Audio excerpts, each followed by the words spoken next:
how to share your profile link for Roblox. So hey guys, welcome to this tutorial. In this tutorial, I'll guide you through the exact steps on how you can share your Roblox profile using a link.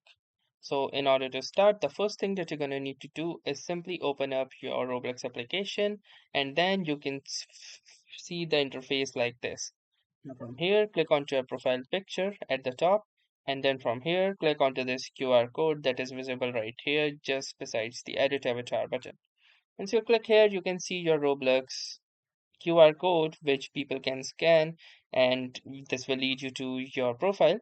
But instead, if you want to copy your profile link, you can click onto this copy profile link, and you can see this message that says link copied to clipboard. So then you can go to somewhere like the chat and then simply paste it, and the other person will be able to access your profile and also sh- give you a friend request using this link. So that was all for this tutorial. Thanks for watching and have a nice day.